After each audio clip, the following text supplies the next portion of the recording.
I went on my first cruise.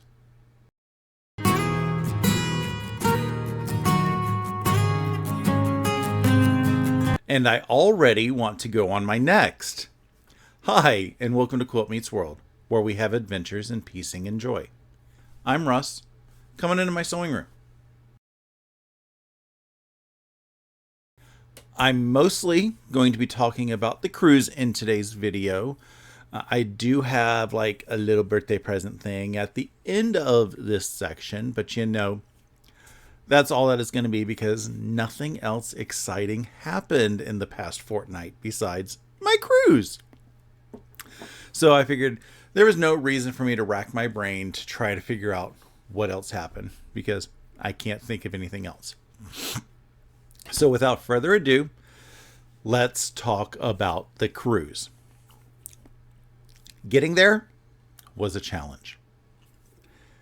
So I did the right things. I did everything right, but there was still a comedy of errors. A few days before, I scheduled an Uber to pick me up at my house, like a few minutes after noon, to get me to the airport with plenty of time to spare. I'm one of those OCD people that I need to be at the airport so I can, walk to the terminals instead of taking the plane train. I was called the people mover, but I got yelled at a couple of weeks ago by calling it the people mover when it's the plane train. Comedy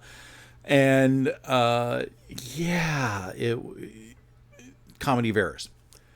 The first problem was there were road closures around Interstate 75, 285 on my side of town, which is right around the corner for me.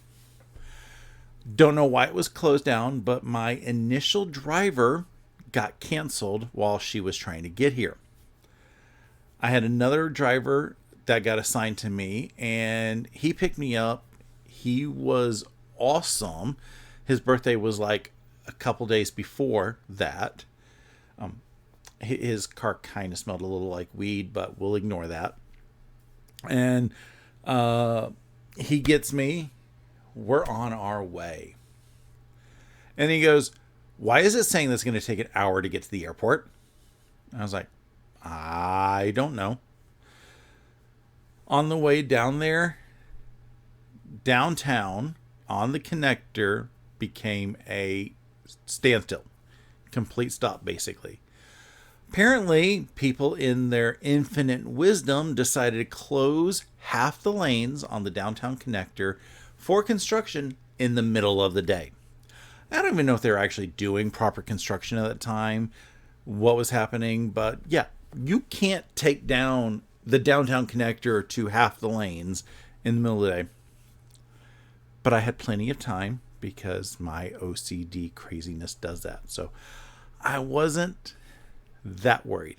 It was more like, am I going to have time to, eat a bite before, or am I going to have a chance to get a proper bathroom break, all that other stuff. Anyway, the drive that should have been about 30 minutes took 70. So, whatever. It also, for some reason, dropped me off at the North Terminal when Delta is the South Terminal. And I was just like, whatever. I know how to get to the other side of the terminal inside the airport. It's fine. I'm not going to make him drive any further. So I get inside, walk through the airport and everything, and get to the Delta area. I do the kiosk check-in that gives me my luggage tag. And you still got to bring it up to the front desk. And the awesome lady at the counter, we're chit-chatting. Her birthday, I think, was like yesterday or today. So many birthdays. And she told me that my flight was delayed to 3:07. And I was like, oh, that's not bad. It's only 7 minutes. I don't even know why you call that a delay. Little did I know. I was also pleasantly surprised when I got to the TSA line, and basically took me less than 10 minutes to get through the hamster maze and get through the little scanner thingy and have my carry-on x-rayed. I mean, I've never seen it less than 20. Usually it's closer to 30. But again, not complaining because, long trip down there. And I was like, I've still got plenty of time. So I did my little walk through the different sections of the airport.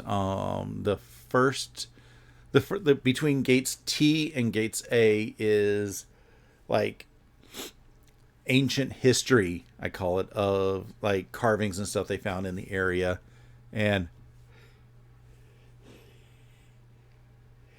I'm not going to remember to cut that out. Sorry.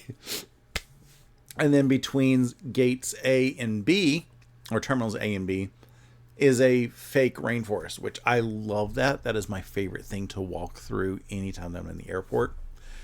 And my flight was in gate B, which I've never been in gate B, I don't think. Or terminal B, rather. So that was a new experience. Normally I go to terminal C and get to see the Atlanta history section of everything. But no, not this time. And I get up there and I do my normal thing of, find my gate and then find a bite to eat and then get settled by the gate, because that's crazy Russ. I walked around.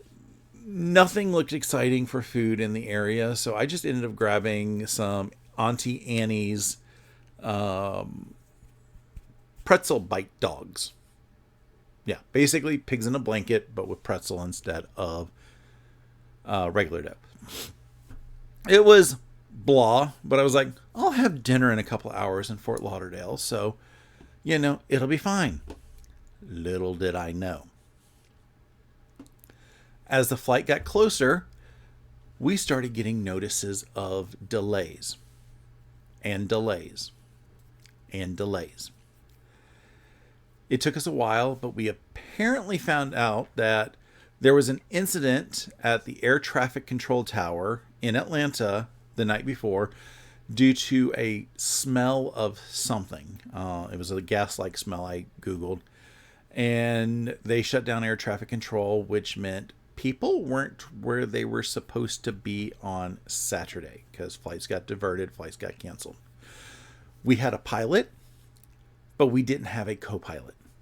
And Delta apparently, I don't know how long they were calling people, but we were told that they had been calling people trying to get someone to come in on their day off to fly us. And it was delays upon delays upon delays.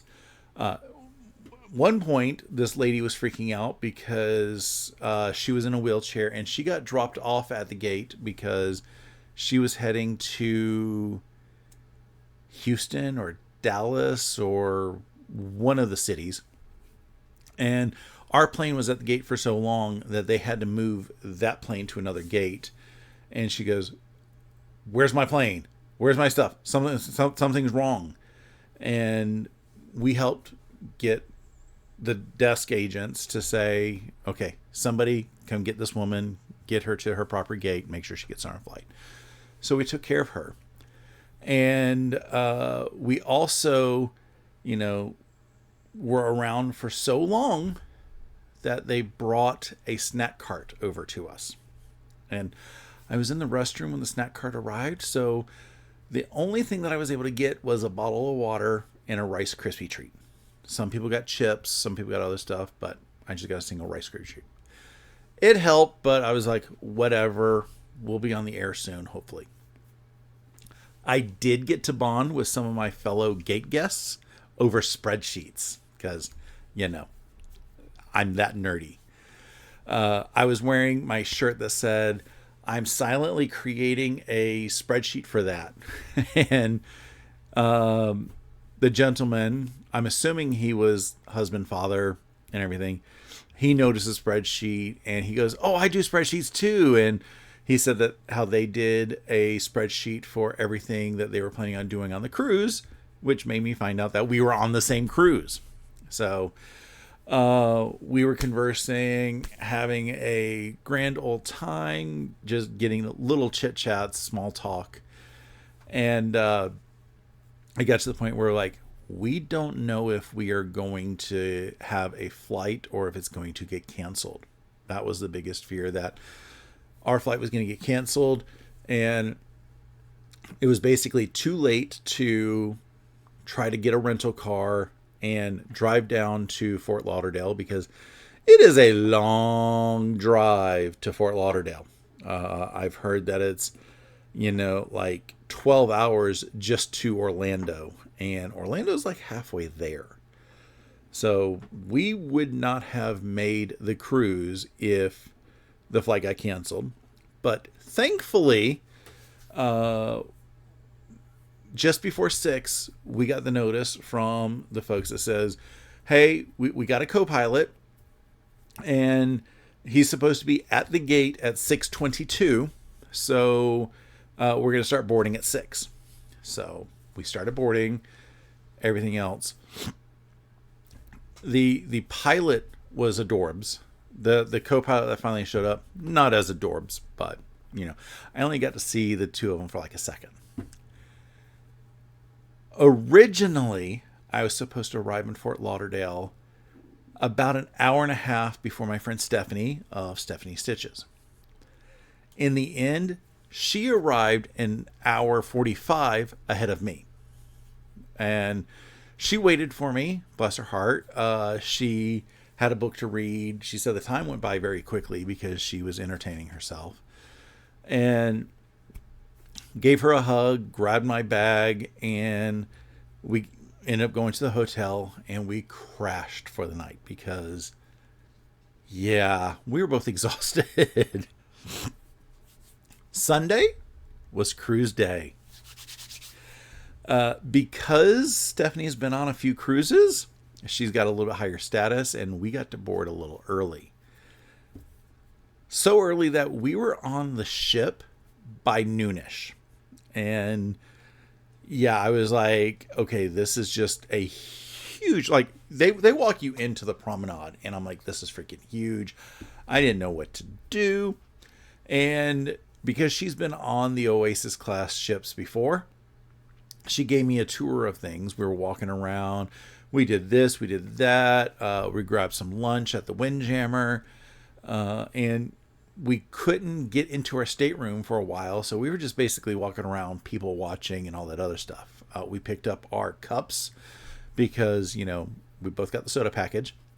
And, yeah, I was getting lost because new area, no idea what's going on, but, trusted the process. I quickly learned that there's an elevator at the forward of the ship and at the aft of the ship. And that made things easy because it's like, if you get on the boat or get on the elevator and go to the deck that you want, most of the time you can get across. There's a couple decks that you can't get across. You just got to know which decks those are. Most of the time you're not going there because they're room decks, not entertainment decks. So it all pretty much worked. The hard part really was figuring out which end of the ship I was on to know what was above and below me. Because, like I said, if you're in the front of the deck, or the front of the ship, you can't use that elevator to get to main dining. And we were on deck 4 for main dining, so we couldn't just go down to 4 and cut through because the casino's there, and I did not want to smell like smoke going into main dining. So, planning out the trips from how to get to point A to point B, that was a lot of work in my head. And, people wonder why I still use GPS half the time when I'm traveling around. Some of it's because traffic in Atlanta, cray. Some of it is I know that I'm going there, but in my mind, I may not be taking the most efficient route. And I have been yelled at a few times for going the least efficient route for something. Anyway, we were up by the solarium up on the top of the ship when we were getting ready to launched from the port, or whatever. Disembark? Is that the correct term? We started moving. It was, hilarious to Stephanie that when the horn went off, I gave the most hilarious, excited, like joyous look. And Stephanie giggled. She had to get a picture of it. I was just all excited that everything was happening and trying to get moving. We shortly had dinner, and after that first evening, we had to go down to the conference room and meet up with a Stitch in Heaven crew, basically as one of those, hey, this is the pre-warm up of everything. They said this is what's going on. This is how the stuff is going to work and what you have access to when. Don't forget to turn off the irons. Don't forget to do this. Don't forget to do this. And they told us that we had to be in the classroom the next morning at 8:30 a.m. for Bernina training. And the classes started at 9, which was a little bit, I guess, better for us because they changed ship time while we were on ship, which that confused me because I always thought ship time never changed. But we did we gained an hour that first night, which was a little bit better for us because we got a little bit of extra sleep. But anyway, the amusing thing in that first session, though, there was this lady, and she exclaimed, "Is the ship going to rock like this the entire time?" And I'm just sitting like, rock like what? Because I can feel the ship was moving, but I wasn't feeling the like rocking of the ship or anything. It just felt like, moving on anything else. And the poor lady was turning green. And we are a community of quilters, so there was a lot of people who had awesome suggestions on what could be done. They were like, you can try this, you can try this, you can go to whatever shop they have the seasick patches or the seasick pills and stuff like that. I didn't really hear anything from her on the later days, so I don't know if she vanished because she was just not feeling well, or if she managed to get some of the seasick stuff, or if she just felt better after a night's sleep. But I'm guessing she found something, because that would have been horrible if she was stuck in her stateroom the entire visit or the entire cruise just because she couldn't handle the water. So here, this was me hoping. I forgot to ask who it was and go check in on her, but there was enough people around that everybody should have been able to check. People near her should have been able to check in on her. I wasn't anywhere near her. Monday, after we got our extra hour of sleep, was classroom day. We got started with Bernina 101, they called it. And yeah, I'll get there in a second.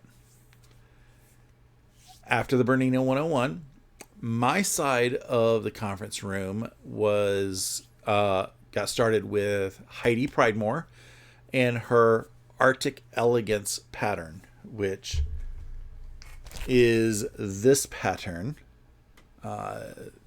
What she did is she basically said, hey, this is the pattern. This is how to do. She gave us several techniques on how to do the snowball corners, because that's what everything in the pattern is. It's either a snowball square in a square, or it's the snowball version of flying geese, or as people call it, the traditional method. It's just snowballing. And so she was going through everything, teaching us several different methods. And I got back to my machine and I started sewing. Here's my sidebar. The setup that we had did not make me a Bernina fan. Like, I know some of y'all out there love your Berninas. I love you for it. But I did not like the machine. It was a Bernina 475, I believe. So if you know what the machine is, you can probably start figuring out what might be some of my complaints. My first complaint is the knee lift did not work like mine. When I use my knee lift on my machine, I have to give it a certain amount of pressure, and it lifts the presser foot all the way up. Bring the knee bar in, and the presser foot goes down. There is no partial, yet on the Bernina, if I barely touched it, the presser foot went up like a millimeter, and yeah, that meant there was no friction and pressure between the presser foot and the feed dogs, and the stitches went all horrible. And yeah, that leads into my second complaint, which is it was a very skinny, not wide machine. And that is a problem because I have thighs. I was constantly pushing against the knee bar inadvertently, which makes you see my complaint number one. Many times I didn't realize I was doing anything, and I was touching the knee bar just slightly, and things were going problem. Why didn't I just pull the presser foot up and down like any old school stuff? Because we had a metric crap ton of snowballing to do. For just the square and the squares, there was 120 plus 30, 150 for square and square snowballing. And then there's another 240 flying geese. And I was frustrated almost 2 years ago when I forgot my knee bar at Stephanie's Georgia retreat the first time. And I just could not imagine me just lifting up and down that thing that many times. So yeah, that was a little frustrating. Third complaint, I don't think that this is so much of a Bernina problem as a setup problem, but I'm still going to associate it with it. It was how much the machine shook. I'm fairly certain it's not a Bernina problem. It's the tables that they were on. There was no weight on the tables. A little bit of movement in the machine meant the machine started shaking. And if I went basically faster than a crawl, everything was just so I had to keep things really slow. The fourth complaint, I know this is a problem, was that the quilting table attachment that came with it, it kept shifting. I put it on, and everything on every few seams, it was just pushing its way out from the throat of the machine. And if you're using that to line things up, which I was, every so often my stitches would be off enough that I had to rip them. So I was doing a lot of ripping because I'm going to call it yet another comedy of errors. I'm sure Berninas are beautiful, fine machines if you're on a solid table and get the nice quilting table with it and everything else, but they were bad in that situation. I'm blaming some of it on there, but not going to be a Bernina fan because of this. I don't care. Anyway, back to Heidi's pattern. Throughout the first couple days, I got 2 blocks done, which they're not in here. Or are they? Yes, they are. They are in here. This is the block. It is a gorgeous, awesome block. And I have to make 30 of these. And I have 2 done. And that means I have 28 sets of square and squares, and flying geese to go through. I've got the square and squares half done. I've got 2 sides sewn, which means I get to spend basically an entire day pressing them out and trimming them, only to start sewing the other corners on. I might get that done by Christmas. And I only got enough flying geese done to do those 2 blocks, so whatever. Like I said, my slowness was all because of the things I complained about earlier. I could not go any faster. I could probably get a lot of this done very quickly if I just, had my machine going and doing all that.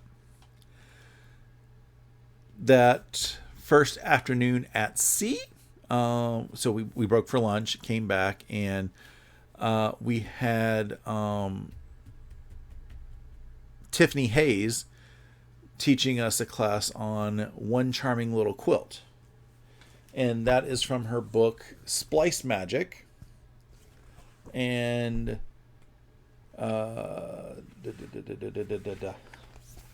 this is the quilt that we're doing, except slightly different fabrics. I can't exactly show you the whole book because there's instructions there. So can't do that. This one was really exciting to learn because she taught us a technique that I had never seen before. When you take 2 pieces of fabric and you want to make half square triangles, usually you have a choice.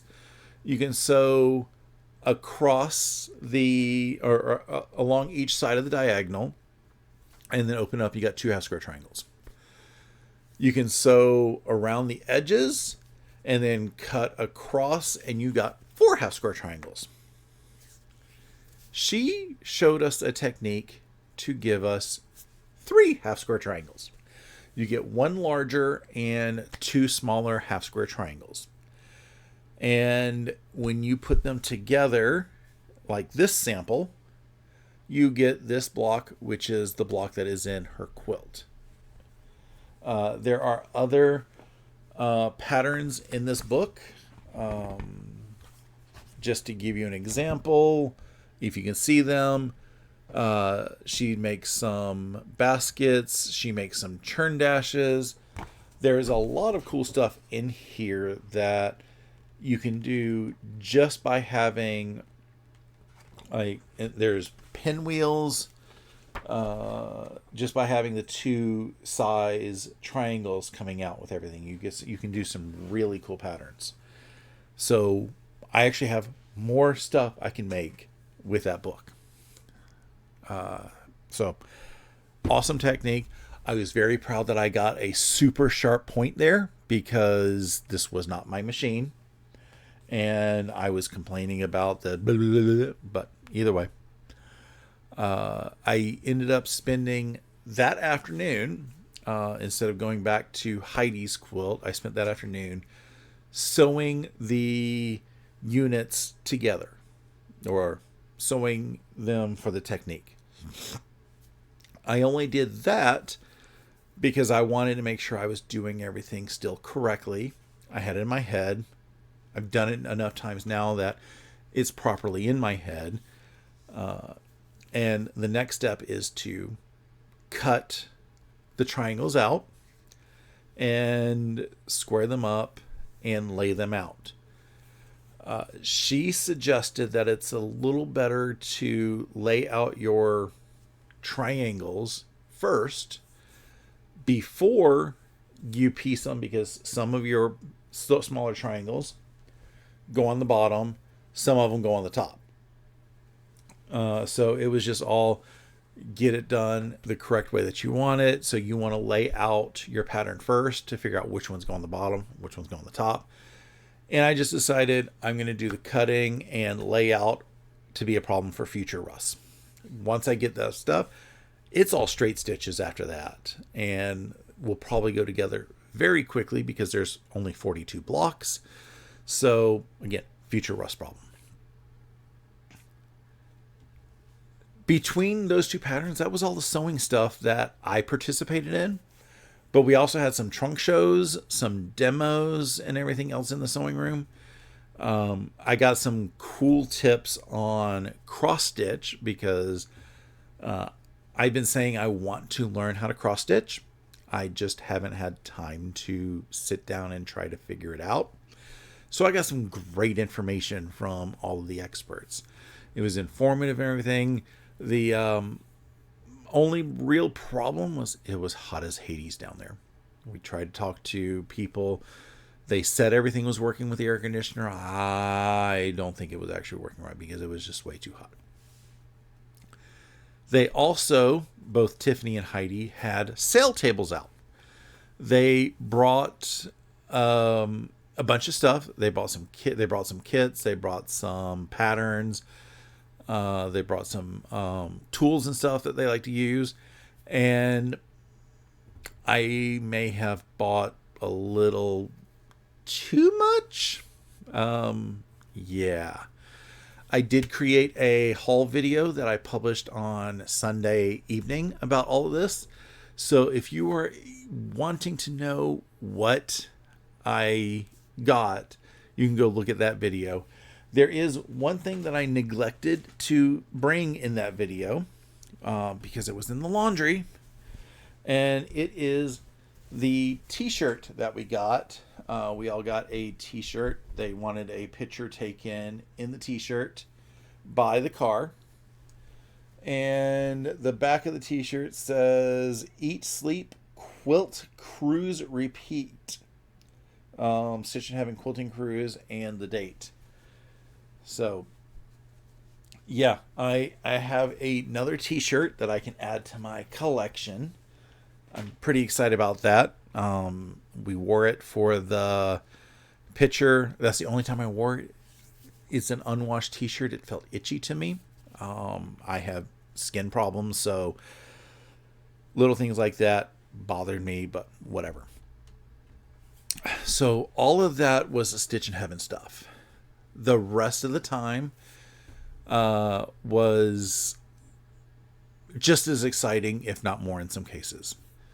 The big thing is, we got to do everything else on the ship that, is available. So we got to attend a bunch of shows. We got to attend a couple game shows, events, excursions, everything. Lots and lots of fun. I think it was the first night we saw a show that they called One Sky. It was kind of like a combination of inspiration quotes and a giant concert. And one of the performers kind of caught my eye there. I'm like, he's a little adorbs. And Stephanie said that they're going to be the same crew that does Cats later in the week. So I was like, I hope he has a good part. I hope he has a good part. Spoiler alert, he does. Part of the ports that we did, Cozumel was a lot of fun. We got to swim with the manatees, which meant that was basically, ocean time. They were so cool, so friendly. Got to feed them, pet them and stuff. When that portion of our excursion was over, we were able to go explore some of the other areas that were available to us. We walked through like this Mayan artifact section where they had a whole bunch of stuff. Poor Stephanie started getting eaten up, so we had to quickly get out of there because I didn't want her to, have any problems. Poor mosquito bites don't bother me. If they do bite me, it stops itching after like 20 minutes, basically. So, but apparently hers, they were a lot worse. So I'm like, yeah, let's get you out of here and stuff. And we ended up at the beach. And we settled down and everything, and we got into the ocean. I mean, technically we were still in the ocean when we went with the manatees, but I digress. That was fenced in ocean. This was open ocean. Before my cruise, I had only been in the ocean once. It was in Provincetown, Massachusetts in like February. I think it was February 2000. Yeah, and I only put my feet in the water real quick just to say that I did. Because, yeah. This time, I was able to put my entire body in the water. And it was awesome.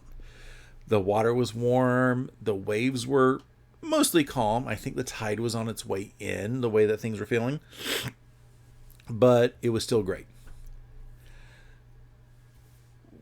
While I was, doing the whole Cozumel thing, I forgot that I didn't include a couple souvenirs that I had purchased. The first thing is this thing. I saw this on the shelf in the souvenir shop and said, I have to have it because he is adorable. Just, all kinds of craziness, and said, I got to have it. So I got him. At that same souvenir shop, they gave everyone a little pendant, and hopefully the camera will focus. Maybe not. It is basically a sand dollar shape in a little silver pendant. So I have that. And when we were out, we also we each got a henna tattoo. And the artist gave us each a spoon. And it says Cozumel, and mine has a dolphin on it. I think Stephanie's had a turtle on it because she says she loved turtles. So that was really awesome and, very exciting stuff. So I did get more in Cozumel than the little bit that I showed. Roatan was a lot of fun too. I mean, the highlight was the sloths. There were also monkeys and birds and deer and other animals like that, but sloths were the best part. I wish we were able to hold them, but, behind every annoying rule is a stupid person. And dear stupid person, I dislike you very much. The shops were pretty cool at Roatan, but, got back to the ship pretty early because I think we were getting a little hungry. And, we got to do some more ship exploration, all kinds of other fun stuff, all that other good stuff. Costa Maya was, Costa Maya. There weren't any excursions that we were really interested in. I could not convince myself to torture Stephanie with Lucha Libre. That was the only thing that would have been remotely entertaining to me. And I know that would have been zero entertaining for her. So I was like, whatever, we'll just do the shops like she suggested. And there were a few things of interest there, but not too much. The shop folks were very, very pushy compared to the other ports, but still a fun adventure. We spent Thursday afternoon doing a little scavenger hunt on the ship. This was not a ship-sponsored thing. But like the first day, I had noticed a handful of things that they're basically viewfinders, if you remember those things from the 80s, where you had the little wheel of pictures and you looked in and you had a little 3D thing. They were scattered throughout the ship, and we went to guest services and said, hey, is there a list of all of them? Because we want to make sure we've seen them all. And they had a list. And we started going through the list, and we also found more than were in the list. So that was a lot of fun to do. We found all kinds of cool things. The program was called Small Wonder from, I forget who the artist is, but there is going to be a video published with all of those that we found in there, and a little bit of a blurb of what I was able to figure out from it. But it was really cool just to say, we explored the entire ship because there was stuff on every deck with like both front and back of the ship and everything else. And like I said, we found a couple that weren't on the list. So I do have videos that were either released or are about to be released with all the ports, all the excursions, the scavenger hunt, photos, videos, and everything else. While you're looking at those videos, if you go down to the description box below, there is a link to a Google Photos that has the full-size pictures, and there's more pictures in the Google Photos album than you could fit in the video. So if you want to see more detailed pictures, if you want to see better pictures, if you want to see more pictures and videos of what we did, go to that album. There's one album for each video, and you'll be able to see all the fun stuff in there. Thursday evening. And it was also Friday evening because we got to go twice. We saw Cats.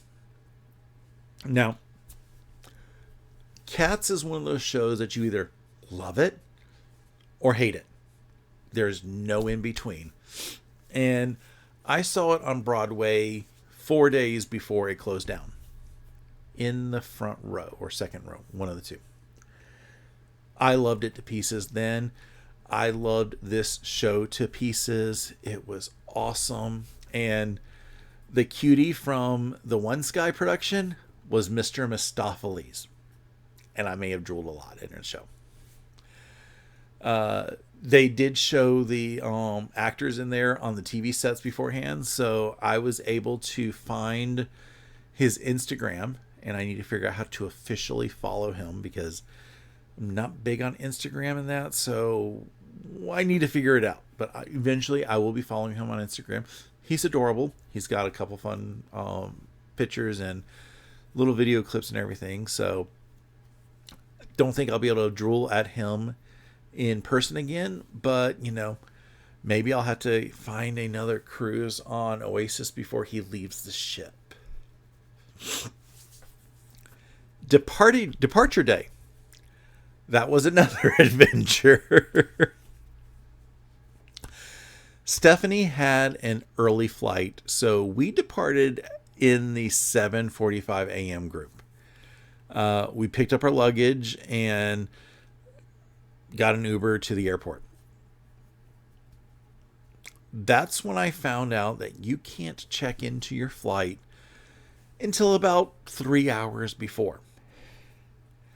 I had a 3:30 flight, so yeah, I had to sit in the front of the airport for hours, try to keep myself entertained, try to keep myself awake, all that other stuff. Finally, noon 30 comes, and I go to check my bags. I go to the little automated machine, scan everything, and it says, hey, look, there was an error printing your tags. Please see a desk agent. I got to the desk agent and she saw a shirt I was wearing and busted out laughing. Like, it took her a minute to compose herself. I said, take all the time you need. It's great when you can have an awesome laugh like that. She was in hysterics. She also did say thank you for giving her a laugh, because when you're in that job, you don't get enough laughs. And I was like, I'm glad I can make somebody's day, because little bits of joy, they go a long way, especially when you have long days like that or occasionally people complaining and stuff. So I am happy that I was able to make her giggle. I put my bag on the scale and everything, and we're talking, and she pulls up my itinerary. She prints out my stuff. And she tells me that I have to have a tag of shame because my bag weighed 51 pounds. I was all ready to pull out one of the tote bags from Stitch in Heaven to say, you know, that, because there was no way I was going to pay a fee. And she goes, oh, no, don't bother. I'm not worried about 1 pound. You made me laugh. It was great. So, just a little heads up for anybody flying. If your bag is close like that, get on the desk agent's good side. It was still hysterical. like I said, I was ready to pull things out and have 2 carry-ons instead of 1. I would have been less happy walking around the airport, but that's besides the point. At the gate and everything, got to see spreadsheet friends again. Actually, I saw them a couple times on the ship. I saw them getting out of their Uber as I was getting to the airport and stuff. So we ran into each other quite a few times. And the last time I got to run into them was at baggage claim. And, you know, we were like, we're going to miss each other. But when we were at the gate, we were like, let's hope that there's no issues getting home. And I was like, I hope there's not. I can't deal with it again. There was an announcement that they were looking for somebody to voluntarily get bumped to the 6:30 flight. I was on the 3:30 flight, basically getting home 3 hours later. And they were offering $800 cash to do it. I really pondered it. But I was already so tired from getting up, spending the hours bored in front of the airport, and they didn't have good food in the terminal. So I was like, I don't want to risk losing anything. So I didn't take the $800. I don't know who did, but good for them.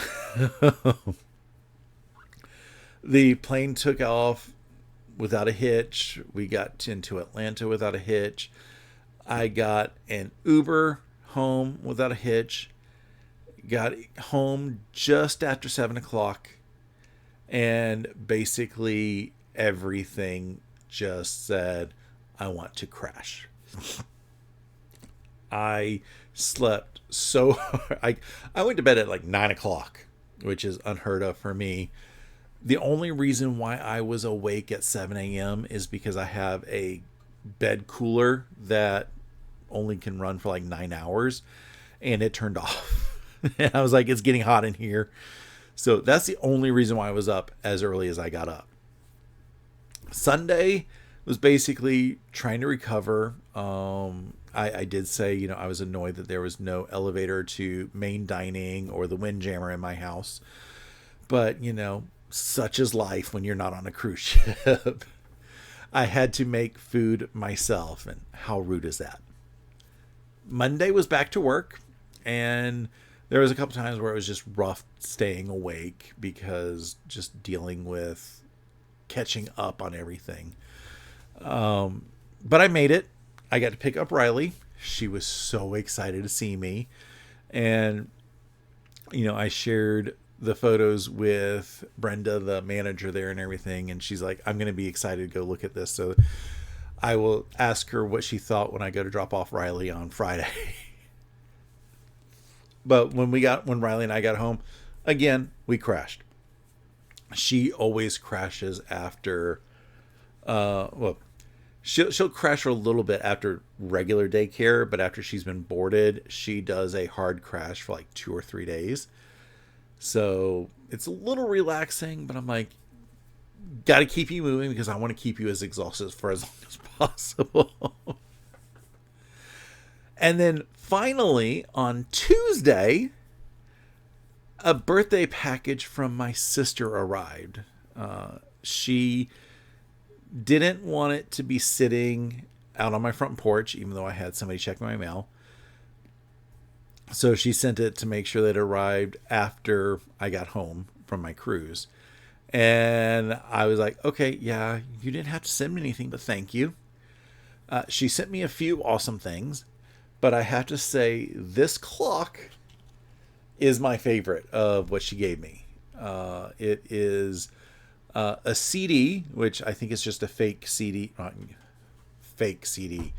an unwritten CD with the picture printed on it. So yeah, I have that sitting here in my sewing area in case I forget what time it is, because, you know, if I don't have my phone or, you know, my computer or anything else to tell me what time it is. Heck, I've got a smart speaker I could ask. But I think basically everything else she gave me is also going to be in a full set of pictures that's in the scenes from the Fortnight that are about to happen. So yeah, thank you, Fran, for the gifts. I know I already thanked you in person or on video a few minutes ago, but yes, thank you. So all in all, it was an awesome vacation. I need another like I need a vacation from my vacation. I was thrilled to go on my first cruise, and I want to go on many more already. So how was your last 2 weeks? Did I miss anything exciting? I mean, I'm already spending all this extra time trying to catch up on YouTube.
Let's see what's coming up this week. First thing is finishing the Fort Worth Fabric Studio Glow and Behold mystery quilt. The pattern for that came out the other day, and I totally am ready to get this table runner finished. It's going to end up being another pre-record because I've got other plans on Saturday, but it will be released Saturday during my normal live spot. So if you normally catch my lives, it'll be on the same time, Saturday, 11 a.m. Eastern. Or if you don't catch my lives normally, you catch the replays, it'll still be available whenever you get around to it.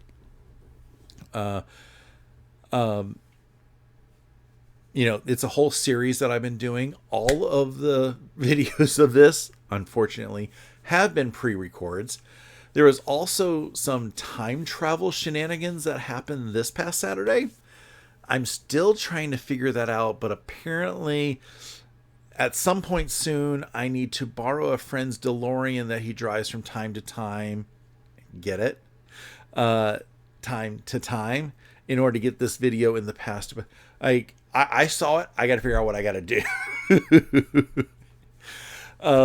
But the main reason why this one is also going to be a pre-record is my friend Steven of the Idiot Quilter is having his fall retreat this Saturday, and I want to attend it. It's going to be a fun time. His retreats always are, and there are a couple presenters that I really want to see. And, you know, I have projects that I need to finish working on from the cruise, so it's not like I'm going to have nothing to do. Saturday afternoon, early evening, whatever you want to call it, my friend Stephanie of Quilting with Stephanie Stitches asked me if I would join her on her channel as we talk about the cruise, basically a giant debrief of all the excitement that we did. It's probably going to be a lot more detailed than I went through in this video, although I apparently went through a lot looking at how long this video already is. But it will definitely be a blast reminiscing over the week. Sunday, I will be live on my channel here with some friends as we do the October block for the Kona block of the month. I am shifting the time a little bit to 1:30 because of a request from within the group. So look for us live 1:30 p.m. Eastern on Sunday. And that's going to be a lot of fun. I've already forgotten what the block is because I picked it up many weeks ago at this point. Anywho, I think that is going to be about it for today. Sharing my shenanigans is always a highlight of the week. I know this one was a really long video, but what do you expect when there's a whole cruise involved? I mean, yeah, I want to go on another one. Like, comment, and subscribe if you want to support my channel. That is the easiest way to tell YouTube, hey, this crazy guy should be suggested to other people. I hope you have a wonderful rest of your day and an awesome week. Until next time, stay happy. And remember, always measure your life in love.